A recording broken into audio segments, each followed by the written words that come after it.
Issue 70.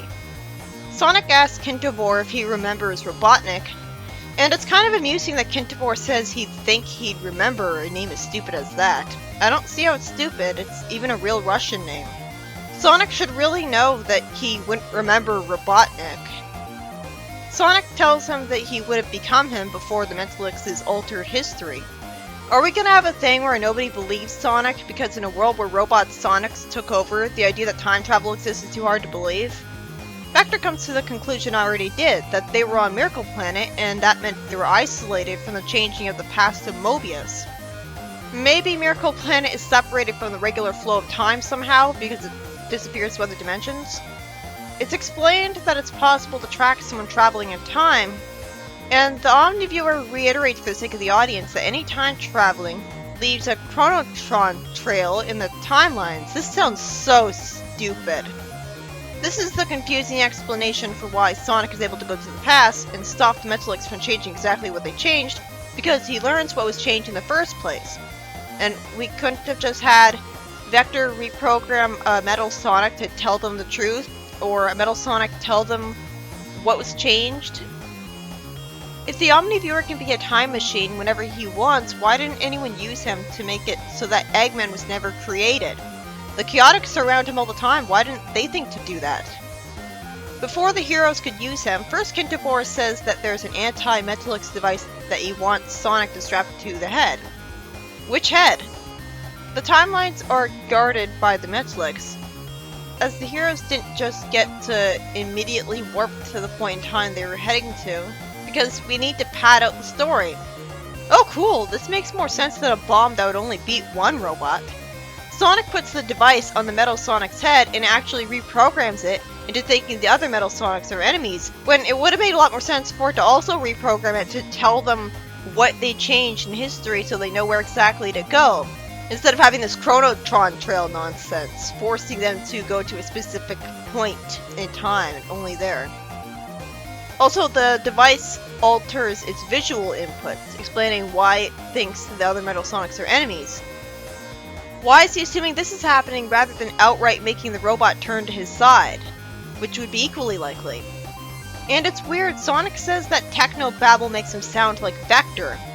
So another way that Vector, the character, is unique in this universe. This is why I mentioned him reprogramming robots, potentially. I'd rather the world and its history as a whole be unique to invest me, while the characters are the same, not arbitrarily different, while the world is completely like the games. Sonic finds a rotten egg and gets the feeling that this should mean something to him. He forgot already? But he wasn't supposed to be affected by the changing in time. And really? He brought the egg? Why would he ever do that? Why wouldn't he leave it there? And someone lampshading it doesn't make it good writing. I feel like this is going to be a stupid explanation for why the rotten egg was even in Kintobor's fridge, but that's just stupid. Why would Sonic bring it with him and put it in the fridge in the first place instead of wanting to get away from it?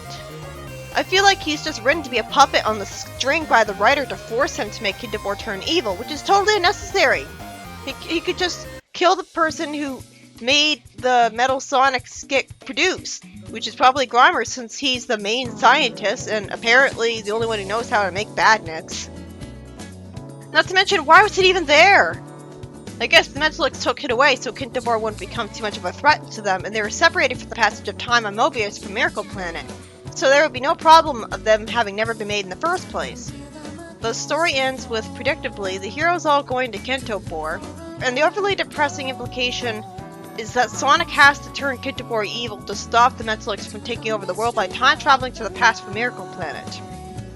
I have a question. If Miracle Planet is unaffected by time on Mobius and stuff, why wasn't it taken over by Metal Sonics the first time Sonic ever came there? Why did it need to be affected by Eggman to become a Metal Sonic factory instead of having always been that way? And why couldn't Sonic just warn Kintobor that he needs to prepare for the Mentalix coming and build stuff to stop them in advance instead of making him turn evil? In the next story, for some weird reason Knuckles only just now gets that he's attacking ghosts. Really? At least that's how he's talking like, unless the poison really is getting to him. In a way other than causing hallucinations, which if it really did, he would be really inconvenienced in the fight by them. After Knuckles passes out, he wakes up being complimented for doing so, and he's in the very place he was trying to get to. Finally, the spirit gets that he's telling the truth and doesn't know why he's victimizing him. That was very convenient since he looked completely unreasonable before, and he explains that the echidnas exterminated his species, the rhinos, in a matter of years to take over their land. The rhinos were harmlessly ignoring the echidnas, making this unjustified as it's not even a war. And I'm expected to believe the rhino people had never seen a weapon before. How primitive were they? Even cavemen manufactured weapons. What? I guess they're so used to their land that they refuse to move when the echidnas go there. But if they just moved, they would have been fine. Knuckles says that the story is part of echidna ancient history, and he's just remembering this now. He explains that he doesn't remember learning that the whole herd was destroyed. They were just hunted for food centuries ago. A sentient species was hunted for food. That's still messed up. Knuckles is told that the echidnas had unintentionally gotten rid of all of the rhinos because they had just 20 males, and the males were the slowest and easiest to hunt. A fascinating detail further justifying how this happened. It makes the echidnas not look totally evil by intentionally exterminating an entire species. In the next story, after I'm annoyed by the final panel of the previous story in the arc being reused to waste comic space and recap, which happened a lot before this point and will happen some more later, Grimer wakes up and is told that he fainted from the strain of his job. Brutus tells his robots in the troop ship to go to the secret location, the Misery Zone, once home to a race of evil monsters, justifying the name. Predictably, Brutus tells the prisoners there that he kept them here for his own purposes. Two people briefly get their hopes up that they're not going to be turned into badniks just because he's not really on the side of Eggman. It's a shame. I hope that does happen where a robot commander frees some people, because that would be an interesting twist. Meanwhile, Grimer nonchalantly tells Eggman that Brutus said he had stuff to do with the portable mind scanners. Then he's surprised to learn that Eggman didn't already know about that, and a robot trooper tells Brutus that spies have informed them one of Sonic's allies is in the cotton factory zone. Johnny is told that Eggman uses the wool of sheep people to make himself stuff like socks and pays them nothing. Johnny's surprised that Eggman has more than one pair of socks, so I'm wondering why he's completely alone here. Since when? He explains that his friends are all busy, and he lampshades that he never gets a chance to be useful solo.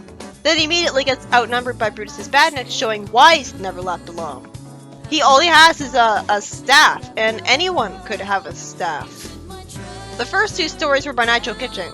After Sonic and the Chaotix follow Chronometron trails to find out exactly where to time travel to stop the Metalics from changing history, and conveniently time travel with the Omniviewer, it's implied that Eggman had to be created because Metalics stopping his creation let them take over the world. The second story has it revealed that the echidnas had killed the 20 males of the rhino herd for food since they were the slowest, and that was what unintentionally caused the demise of the rhino people.